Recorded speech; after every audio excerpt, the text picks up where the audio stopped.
Top notch classes में आप सभी का स्वागत है। आज हम इंडियन पॉलिटिकल थॉट यूनिट 3 के 3 थिंकर्स को एक्सपेक्टेड एमसीक्यू के माध्यम से डिस्कस करेंगे। इस वीडियो को एंड तक देखने के बाद आपके थिंकर्स के theories, major works, major political concepts और लाइफ इवेंट्स वाले क्वेश्चंस अच्छे से रिवाइज हो जाएंगे। तो चलिए पहले क्वेश्चन से शुरू करते हैं। Question 1 is Party system will bring out the worst in people and political party leaders will bring out ultimate backwardness in people. Who said this? आप लोगों को ट्राई करना है कि आप क्वेश्चन पढ़ें, ऑप्शंस देखें और अपना एक आंसर अपने मन में सोच लें। ठीक है, उसके बाद जब मैं आगे आंसर रिवील करूँगी तो फिर आप अपना मैच करें कि आपका क्या थॉट प्रोसेस था इस क्वेश्चन के पीछे, क्या सही आंसर आपने चूज़ किया है, नहीं किया है, वो हम देखते हैं। तो इस क्वेश्चन का आंसर है आंसर ए, एम.एन. रॉय। अब यहाँ पर यह कन्फ्यूजन क्रिएट हो सकती है कि जयप्रकाश नारायण भी पार्टीलेस डेमोक्रेसी के पक्षधर थे, लेकिन हम इस क्वेश्चन की एक्सप्लेनेशन देखते हैं कि एम.एन. रॉय ने इस बारे में क्या कहा है। The political parties are very much related with parliamentary democracy. सही बात है। And M N. Roy believes that because of this party system nothing is left of democracy in the parliamentary system. तो एम.एन. रॉय का मानना ये है कि पार्टी सिस्टम की वजह से डेमोक्रेसी में कुछ भी नहीं बचा है। ठीक है, ये बोलते हैं कि जो पॉलिटिकल पार्टीज़ होती हैं वो चीफ एविल है मॉडर्न डेमोक्रेसी के लिए। वो कहते हैं कि बस पॉलिटिकल पार्टीज़ का यूज़ जो है वो पावर के लिए किया जाता है। ठीक है, हम ये कोटेशन हम याद कर लेंगे कि ये बात किसने कही है। एम.एन. रॉय सही आंसर है।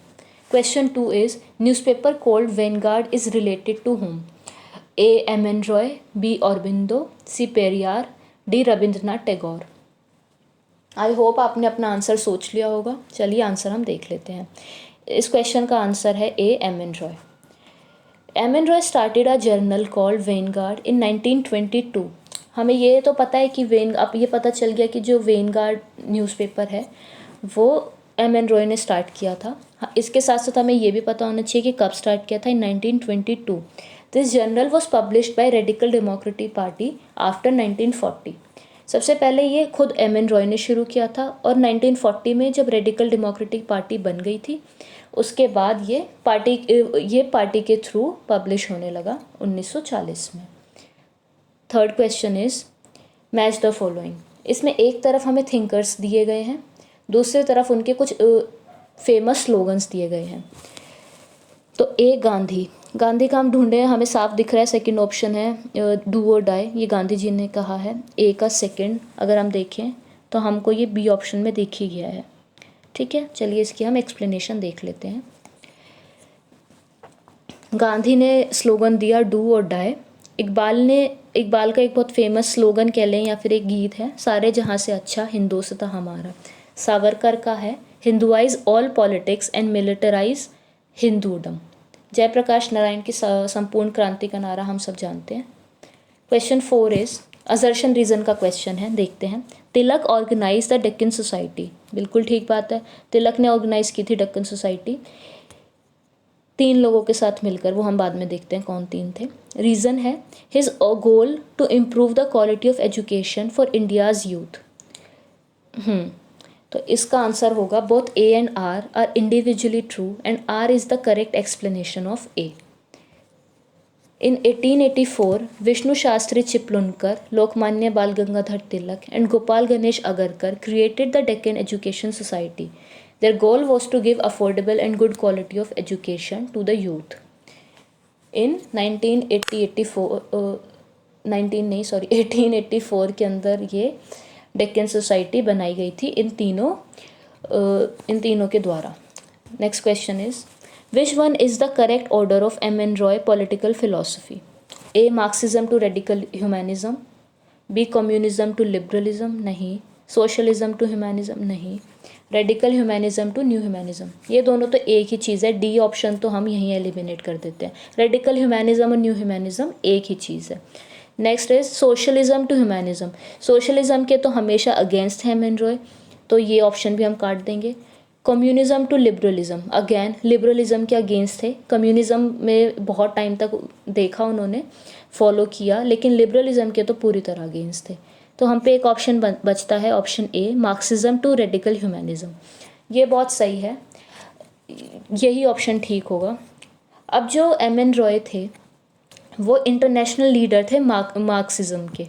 पूरे विश्व में उन्होंने अब मार्क्सिज्म को बहुत ज़्यादा क्या बोलते हैं प्रचार प्रसार किया था, ठीक है। लेकिन अपनी ज़िंदगी के अंत के चरण में आकर उन्होंने इस आइडिया को त्याग दिया था और रेडिकल ह्यूमैनिज़्म की एक नई आइडियोलॉजी बनाई थी, जिसके अंदर मतलब न्यू ह्यूमैनिज़्म या रेडिकल ह्यूमैनिज़्म का जो आइडिया है उसका कोर एक ह्यूमन बीइंग है, ठीक है। In a nutshell prioritising the welfare of human being in all circumstances. अब मार्क्सिज्म तो बिल्कुल इसके उलट है। मार्क्सिज्म में तो सिर्फ वर्ग की बात होती है, क्लास की बात होती है, इंडिविजुअल की तो वहाँ पर कोई जगह ही नहीं है, इंडिविजुअल पर कोई फोकस नहीं है। तो इसका आंसर हो गया answer A. Next question is arrange the following events of life of M.N.. Roy in chronological order, choose the correct code. He formed his League of Radical Congressmen. He founded Radical Democratic Party. He founded Communist Party of India. He founded Mexican Communist Party. अब हमें ये देखना है कि सबसे पहले M.N.. Roy की life में क्या हुआ था। हम ये क्वेश्चन देखते ही समझ जाते हैं कि मैक्सिकन कम्युनिस्ट पार्टी सबसे पहले 1917 में एम.एन. रॉय ने बना दी थी मैक्सिको में, ठीक है। तो फोर्थ सबसे पहला हमारा ऑप्शन हो गया। अब देखिए बी और सी में फोर्थ है। नेक्स्ट हम देखते हैं, उसके बाद इंडिया के अंदर कम्युनिस्ट पार्टी बनी थी 1925 के अंदर। तो अब फोर्थ के बाद थर्ड, ये भी बी और सी दोनों ऑप्शंस में है। फिर he formed his league of radical, हाँ लीग ऑफ रेडिकल कांग्रेस में 1938 में बनती है। उसके बाद रेडिकल डेमोक्रेटिक पार्टी बनती है। तो इसका सही हो गया है बी ऑप्शन। देख लेते हैं, हाँ यही है। 1917 में मैक्सिकन कम्युनिस्ट पार्टी, इंडिया की जो कम्युनिस्ट पार्टी है 1925 में, लीग ऑफ रेडिकल कांग्रेसमैन इन 1930, और एक अलग पार्टी बना लेते हैं radical democratic party in 1940। Okay, question 7 is arrange the following works of बाल गंगाधर तिलक, चूज द करेक्ट कोड। अब हमें जो बाल गंगाधर तिलक हैं इनकी ये जो बुक्स हैं इनका क्रोनोलॉजिकल ऑर्डर में लगाना है। इस तरीके के बहुत सारे क्वेश्चंस हमें नेट के एग्जाम्स में देखने को मिलते हैं। तो हमें बुक्स के नाम तो याद होने चाहिए, साथ साथ वो कब पब्लिश हुई है, कब लिखी गई है, वो ईयर हमें याद अच्छे से होना बहुत ज़रूरी है। चलिए देखते हैं। आंसर है आंसर सी। एक्सप्लेनेशन में क्या है, द ओरियन लिखी है 1893 में, आर्कटिक होम इन वेदास 1903 में, गीता रहस्य 1915 में, वैदिक क्रोनोलॉजी एंड वेदांग ज्योतिषा 1925 में। अब हमें यह याद कर लेना है। इसके अलावा भी अगर बाल गंगाधर तिलक जी की कोई और बुक्स हैं तो उसका भी हमें ईयर अच्छे से याद कर लेना है, क्योंकि क्रोनोलॉजिकल ऑर्डर में थिंकर्स की बुक्स लगानी आती ही हैं। क्वेश्चन 8 है, Bal Gangadhar Tilak advocates what, ethical nationalism, radical nationalism, cultural nationalism, revolutionary nationalism. इसका आंसर है ऑप्शन सी। क्यों? क्योंकि अकॉर्डिंग टू तिलक की जो एक वननेस की और सॉलिडेरिटी की जो फीलिंग लोगों में आती है ना, वो जो उनका जो पुराना एक हेरिटेज होगा, एक कॉमन एक चीज़ होगी, ठीक है। जैसे कि वो अपने भाषण के अंदर नाम लेते थे शिवाजी का भी और अकबर का भी। तो जो लोग थे वो अपने पुराने कल्चर को याद करके फिर उसको कि हाँ हमारा देश का, तो वो नेशनलिज्म की एक फीलिंग उनमें आती थी। तो इसका आंसर है कल्चरल नेशनलिज्म, ठीक है। बाकी आप ये जो एक्सप्लेनेशन है इसको अच्छे से पढ़ लीजिएगा तो आपको और अच्छे से क्लियर हो जाएगा। क्वेश्चन 9 है, arrange the following events of the life of Savarkar in chronological order. ठीक है, वी.डी. सावरकर जी की यहाँ पे बात हो रही है। देखते हैं उनके लाइफ में क्या क्या इवेंट्स इसमें दिए गए हैं, उसे फिर हमें क्रोनोलॉजिकल ऑर्डर में लगाना है। Savarkar transported to the cellular jail in Andaman Nicobar islands. Second है, he wrote essentials of Hindutva in Ratnagiri jail. Third, Savarkar founded Abhinav Bharat society. Savarkar became president of Hindu Mahasabha. अब हमें ये पता है कि जो ऑप्शन थर्ड है, सावरकर फाउंडेड, ये एक सीक्रेट सोसाइटी थी जो सबसे पहले सावरकर ने बनाई थी, जहाँ से वो पॉलिटिक्स में आए हैं, वो शुरुआत। तो हमें ये पता चल जाता है कि Savarkar founded Abhinav Bharat society in 1904। He transported to the cellular jail in 1911। ठीक है। Essentials of Hindutva in 1922। जब वो 1922 में रत्नागिरी जेल में थे तभी उन्होंने एक हिंदुत्व की जो एक आइडियोलॉजी थी उसको बनाया था वहीं पर रत्नागिरी जेल के अंदर, ठीक है। वो तभी से फेमस हुई थी। उन्होंने एक बुक भी लिखी थी, हिंदुत्व हु इज़ हिंदू। और he became the president of Hindu Mahasabha in 1938। Okay, question 10 है, Bal Gangadhar Tilak was given the epithet of Lokmanya during which movement? Swadeshi movement, revolutionary movement, home rule movement या क्विट इंडिया मूवमेंट? तो इसका आंसर है Bal Gangadhar Tilak was given the epithet Lokmanya during home rule movement. He was one of the most popular leader of Indian independence movement. अच्छा, तो इनको ये honorary एक title जो मिला था लोकमान्य, जिसका लिटरली मीनिंग ये होता है accepted by the people as a leader, Lokmanya. ठीक है, ये इनको होम रूल मूवमेंट के दौरान मिला था। ठीक है, arrange the books of M N Roy in chronological order, choose the correct code. M N Roy की बुक्स को हमें क्रोनोलॉजिकल ऑर्डर में लगाना है और देखना है कि कौन सी बुक उन्होंने कब लिखी थी। देख लेते हैं। सबसे पहले बुक उन्होंने लिखी इंडिया इन ट्रांजिशन इन 1922, फिर the future of politics in 1926, counter revolution in China in 1930, historical role of Islam in 1939। ये सन थोड़े से याद करने मुश्किल होते हैं, लेकिन इस तरीके के बहुत सारे क्वेश्चंस अब आने लगे हैं एग्जाम में, तो हमको इस पर ध्यान देना होगा। ठीक है, कुछ बुक्स का तो हमें याद कर ही लेना होगा कि अच्छा पहले ये लिखी थी, तो हमें फिर हम थोड़ा सा सोच लेते हैं। जैसे हमें ये पता है कि हिस्टोरिकल रोल ऑफ इस्लाम 1939 के आसपास लिखी थी, तो हमको ये पता चल जाएगा कि अच्छा ठीक है, इसको एंड में रखते हैं। इस तरीके से थोड़ा दिमाग लगा के क्वेश्चन सॉल्व होते हैं। हर ईयर को याद करना उतना पॉसिबल होता नहीं है। नेक्स्ट क्वेश्चन है, who founded Abhinav Bharat society इन पुणे? अभी हमें पता है कि वी डी सावरकर जी ने अभिनव भारत सोसाइटी 1904 में बनाई थी, एक सीक्रेट सोसाइटी थी।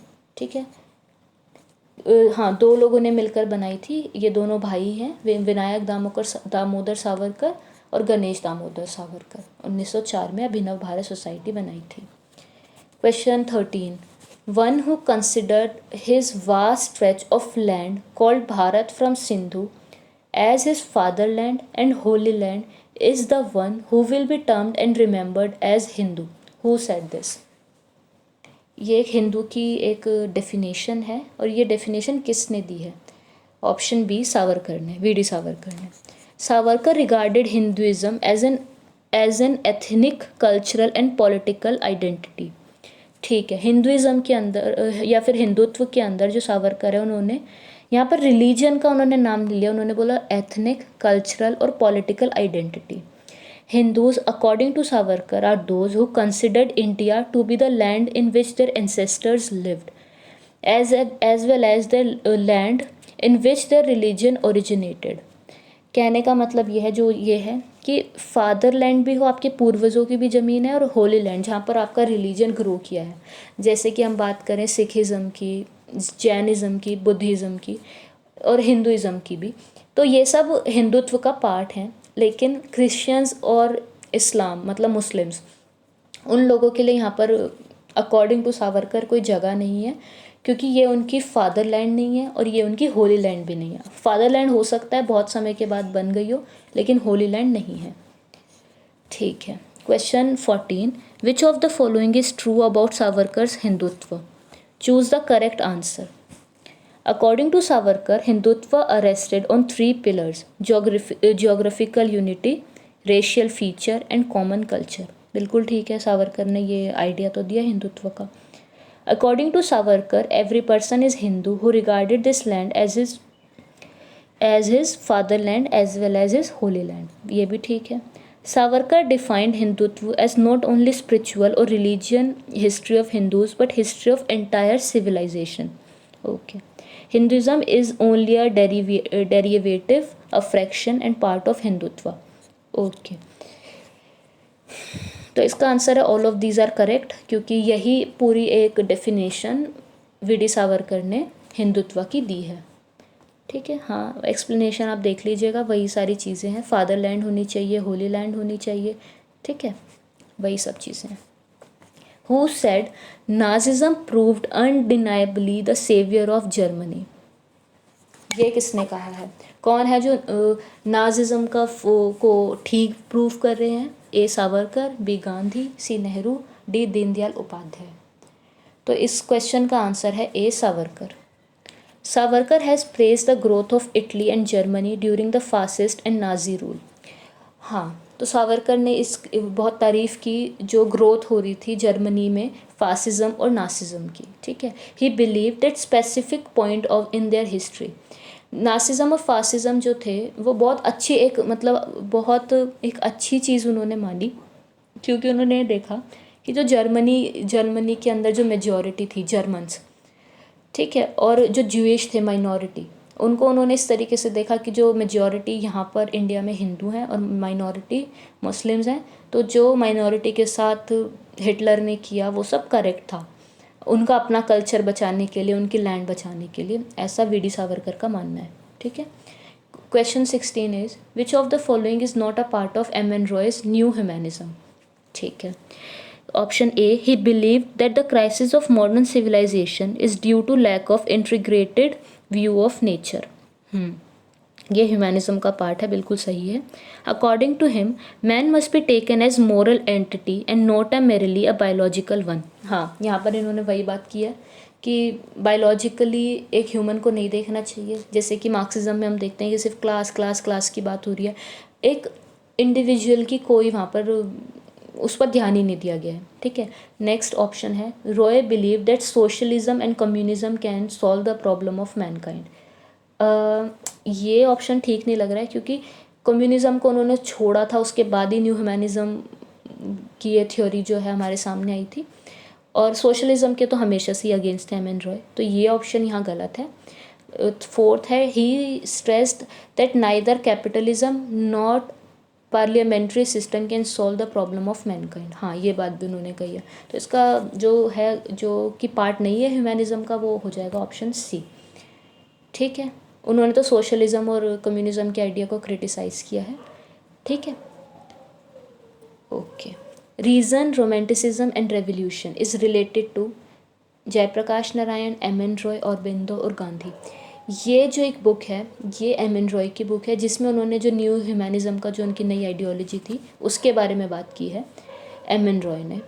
तो reason, romanticism and revolution is the last major work by Indian humanist philosopher and political activist M N. Roy. इसी में उन्होंने रेडिकल ह्यूमैनिज्म या न्यू ह्यूमैनिज्म के आइडियोलॉजी के बारे में बात की है। Question 18 is religion and practical life are not different. To take sannyas is not the abandoned life. The real spirit is to make the country, your family work together instead of working only for your own. The step beyond is to serve humanity, and next step is to serve God. Who said this? A. Mahatma Gandhi, B. M.N. Roy, C. Bal Gangadhar Tilak, D. Aurobindo Ghosh. इस question का answer है बाल गंगाधर तिलक। Bal Gangadhar Tilak wanted to sow the seed of nationalism in Indians. The mission of his life was to rouse patriotic self-consciousness among Indians. But he was not merely the prophet of an aggressive nationalism. Okay, अब वो हम बात कर चुके हैं कि वो cultural nationalism की तरफ ज़्यादा इंक्लाइन थे बजाय कि अग्रेसिव नेशनलिज्म के, जो आजकल हमें देखने को मिल ही रहा है। He was also a leader who made great efforts to execute his ideas into concrete actions. Okay. Question 19 is assertion और रीज़न वाला क्वेश्चन है, देखते हैं। Mexican communist party founded by M.N.. Roy, बिल्कुल ठीक बात है, 1917 में Mexican communist party M.N.. Roy ने फाउंड की थी। Reason, it was socialist worker party before October revolution in Russia. देखते हैं इसकी explanation. It was founded as Socialist Worker Party in 1917. Its name had changed after October Revolution in Russia in 1919. Both the statements are correct, but A is not the right explanation of B. ठीक है, तो ये फ़र्क है, इसलिए ये option B correct हो जाएगा, ठीक है। Arrange the following books of Savarkar in chronological order. Choose the correct code. First book है Hindu Rashtra Darshan, second Hindutva, who is Hindu, the Indian war of independence, inside the enemy camp. Okay, अब हम इसका देख लेते हैं। The Indian war of independence in 1909, ये book 1857 के अंदर जो इंडियन वॉर ऑफ इंडिपेंडेंस हुआ था उस पर आधारित है। हिंदुत्व हु इज़ हिंदू 1923 में, जब वो 1922 में रत्नागिरी जेल के अंदर थे तब उन्होंने ये बुक पर काम करना शुरू किया था। हिंदू राष्ट्र दर्शन इन 1949 और इनसाइड द एनिमी कैंप ये अब कुछ समय पहले ही पब्लिश हुई है, उनके जीवन काल में ये बुक नहीं छपी थी। तो यहाँ पर हमने 20 क्वेश्चंस कंप्लीट कर लिए हैं। अब आगे देख लेते हैं। अब हमें याद करना है कि वी डी सावरकर का हिंदू नेशनलिस्ट थे, सीक्रेट सोसाइटी अभिनव भारत, इस तरीके के जो पॉइंट्स आज हमने याद किए उन्हें हम रिवाइज कर लेंगे।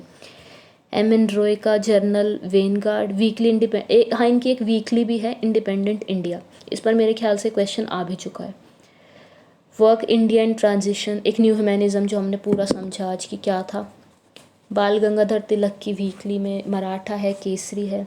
स्वराज की इन्होंने बात की है, इनका ये नारा था कि Swaraj is my birth right and I shall have it.